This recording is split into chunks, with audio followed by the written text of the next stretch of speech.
नमस्कार, मैं supreme court में हूं, जहां वोटबंदी के खिलाफ हमारी लोकतांत्रिक लड़ाई को आज पहली सफलता मिली। बिहार में जो सुप्रीम कोर्ट का पिटीशंस गई थी, वो इस ऑर्डर के खिलाफ थी। चुनाव आयोग ने 24 जून को ये जो गहन पुनरीक्षण का आदेश दिया था, जिसमें कहा था कि सारी सूची नए सिरे से लिखी जाएगी, उसके बारे में आज हम सुप्रीम कोर्ट पहुंचे।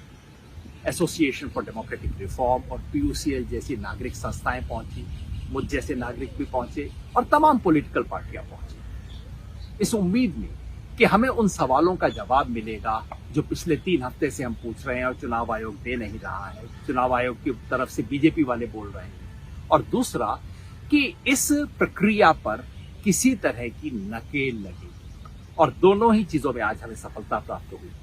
4 घंटे तक हियरिंग चली। जस्टिस धूलिया और जस्टिस बागची की बेंच थी, जिसने बहुत तसल्ली से सुना और वो सब सवाल पूछे जो हम पूछना चाहते थे। बेंच ने पूछा, यानी कि जज साहिबान ने पूछा बाद में, कि आप अगर इतनी बड़ी एक्सरसाइज कर रहे हो तो ये बताइए, इसको बिहार चुनाव से जोड़ने की क्या जरूरत है? आप अलग से कर लीजिए। इतने महीनों के अंदर आप कैसी प्रक्रिया को पूरा कर पाएंगे?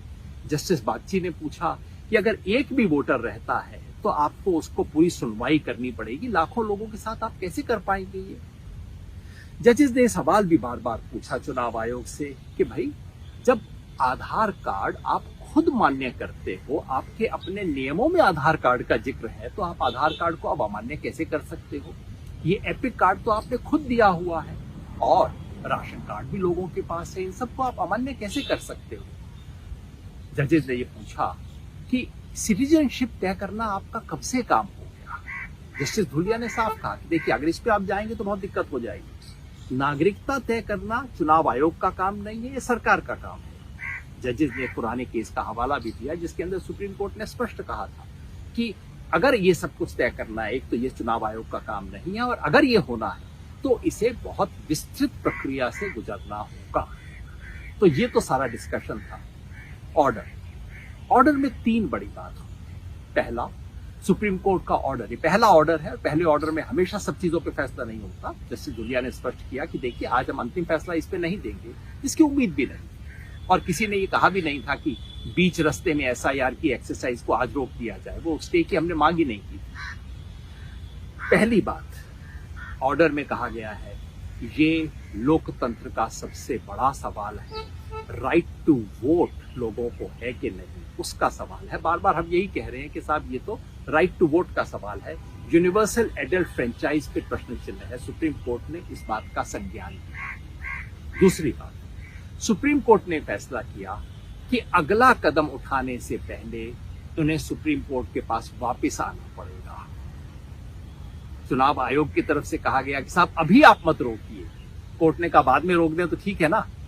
मतलब कोर्ट की एक जो डायरेक्शन है वो स्पष्ट है कि अगला कदम, यानी कि 1 अगस्त को जो electoral roll, draft electoral roll publish करने हैं, उससे पहले चुनाव आयोग को सुप्रीम कोर्ट आना पड़ेगा।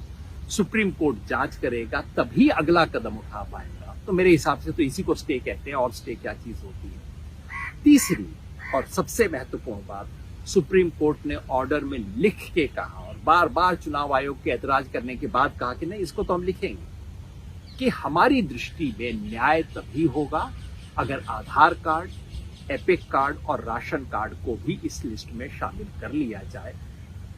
सुझाव के तौर पे लिखा, जैसा सुप्रीम कोर्ट की भाषा होती है, शराफत की भाषा होती है, कि भैया शराफत से बोल रहे हैं, मान जाओ, नहीं तो ऑर्डर पास करना पड़ेगा। बिल्कुल स्पष्ट मुद्रा थी कोर्ट। इसलिए मैं समझता हूं कि आज इस संघर्ष को पहली सफलता मिली है। अभी ये गहन पुनरीक्षण की प्रक्रिया और वोटबंदी की प्रक्रिया रुकी नहीं है, अपेक्षा भी नहीं कि कोर्ट थोड़ी रोकेगा उसको। अभी बीच रास्ते में कभी नहीं रोका जाता, लेकिन उस पर नकेल कस दी गई है। अब जो होगा सुप्रीम कोर्ट की निगाह के अंदर होगा, और हमें विश्वास करना चाहिए कि इससे वोटबंदी पर, लोगों का वोट का अधिकार छीनने पर अब ब्रेक लगेगी। लेकिन जो हमें आपको काम करना है वो जारी रखना होगा। सड़क पर सच्चाई को लाने की कोशिश हमें जारी रखनी होगी। चुनाव आयोग कहता है कि हमने तो 99% बिहार के लोगों में घर जाके एन्यूमरेशन फॉर्म दे दिए हैं। तो ये वीडियो सुनने के बाद आप बिहार में अपना जो भी रिश्तेदार है, 5 रिश्तेदारों के घर फोन कर लेना, पूछना उनके घर आगे आया या नहीं। और अगर एक भी कहता है कि नहीं आया, इसका मतलब इलेक्शन कमीशन झूठ बोल रहा है। इलेक्शन कमीशन ये भी दावा कर रहा है कि 57% लोगों ने तो फॉर्म भर के भी दे दिया है। हमने सर्वे किया तो पता लगा 40% लोगों के घर में अभी फॉर्म पहुंचा ही है। कुछ गड़बड़ हो रही है, इस पे निगाह रखनी होगी, सच को सामने लाना होगा, सड़क की, संसद की और संविधान की लड़ाई को जोड़ना होगा। शुक्रिया।